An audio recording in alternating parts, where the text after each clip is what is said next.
কাজ করা শুরু করলাম তখন মনে মনে ভেবেছিলাম যে আমাদের আত্মীয় স্বজন আছে, বন্ধু বান্ধব আছে, প্রতিবেশী আছে, যারা আমাকে সবাই চেনে, এত বন্ধু আমাদের, সবাই নিশ্চয়ই আমাদের পাশে থাকবে, তাই না? তা আমি সেই ভেবে আমি ফোনে কাজ করা শুরু করলাম যে আমি যাই করি না কেন তারা অন্তত আমার পাশে থাকবে এবং আমার ভিডিওগুলো দেখবে, আমাকে লাইক কমেন্ট শেয়ার করবে। কিন্তু প্রথম প্রথম দেখলাম হ্যাঁ, সবাই করছে, সবাই আমাকে দেখছে এবং সবাই আমাকে কমেন্ট করছে, লাইক করছে। হুম। তখন ভেবেছিলাম হ্যাঁ, আমার সত্যিকারের বন্ধু আছে, আমার সত্যিকারের আত্মীয় স্বজন আছে। কিন্তু ভুলটা ভাঙলো কিছুদিন পরে, যখন দেখলাম কিছুদিন পরে থেকে আমার আর কেউ লাইক কমেন্ট কিছু করছে না, আমার ভিডিওটা পর্যন্ত কেউ দেখছে না এবং দেখলে পরেও শুধু সরিয়ে দিচ্ছে। বা আমি মানে প্রফেশনাল এই কাজটা শুরু করেছি, যখন তারা বুঝতে পেরেছে তখন থেকে তারা এই কাজগুলো বন্ধ করে দিয়েছে। তা আমিও বুঝলাম যে তারা ভেবেছে হয়তো এই কাজগুলোর ক্ষেত্রে আমি যদি অনেক বড়লোক হয়ে যাই, আমি যদি অনেক টাকা পেয়ে যাই, আমার 3 তলা 4 তলা বাড়ি হয়ে যাবে, আমি অনেক গয়না বানিয়ে ফেলবো। এইটা ভেবেও হয়তো অনেকে হিংসা করে আমাকে কিছু করে না। তাই যাই হোক, আমি জানি না আমার মতো কার কার হয়, তবে আমার ক্ষেত্রে এটা খুব হয়েছে, আমি দেখেছি। আমাকে পরে সবাই বলে যে তুমি এই ভিডিওটা করেছো, এরকম হয়েছে, তোমাকে এরকম কমেন্ট করেছে, তুমি এরকম কমেন্টের মধ্যে এরকম রিপ্লাই দিয়েছো।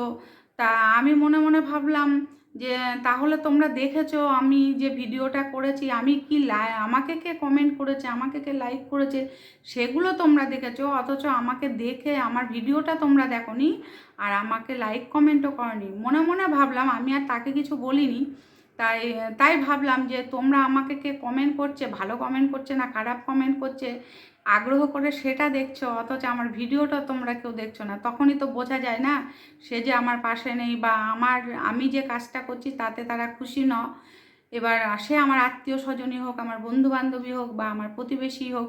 আস্তে আস্তে দিন যাচ্ছে তো আরও বুঝতে পারছি। কিন্তু একটা কথা বলবো, আপন থেকে পর ভালো, পরের থেকে জঙ্গল ভালো। নিজের লোকেরা যতটা কাছে না থাকে, আপদে বিপদে যতটা না আসে, কিন্তু প্রতিবেশী বা বাইরের বন্ধুরা কিন্তু ততটা কাছে আসে বা কাজে লাগে, তাই না? তাই আমার যা বন্ধু হয়েছে ফোনে, আমি তাদের কাছে অনেক কৃতজ্ঞ, অনেক অনেক ভালোবাসা পেয়েছি এবং অনেক অনেক অনেক বন্ধু পেয়েছি আমি, যাদের কাছে আমি ঋণী। তারা আমাকে বন্ধু করেছে, তারা আমাকে লাইক করে, কমেন্ট করে, তারা শেয়ার করে এবং আমার পাশে থাকে এবং আমাকে সব সময় সাহায্য করে। আমি যে কাজ করতে যাই সেই কাজেই আমাকে সাহায্য করে। আমি ভুল করলে তারা আমাকে শিখিয়ে দেয়। কিন্তু আমার নিজের লোকরা কিন্তু করে না। নিজের লোকরা কী ভাবে জানো? যে নিজের লোকরা ভাবে, বাবা, ও ফোনে কাজ করছে তার মানে ও কত টাকা রোজগার করছে, ও তো বিশাল বড়লোক হয়ে যাবে। আবার বাবা টিভির থেকে বা রেডিও থেকে বা তাকে যদি সিনেমার ওখান থেকে ডাকে, তাহলে তো ওর অনেক নাম ডাক হয়ে যাবে, তাহলে তো আমরা নিচু হয়ে যাব। এই ভেবে অনেকে কিছু করে না। অথচ তারা বোঝে না যে এইটুকু সামান্য কাজে বা এইটুকু সামান্য কাজের ক্ষেত্রে কেউ কাউকে তাদের সিনেমা করতেও ডাকবে না, বা তার 3 তলা 4 তলা বাড়িও হয়ে যাবে না। এটা কিন্তু ভুল ভাবনা আমার সকল বন্ধু বা আমার আত্মীয় স্বজনদের।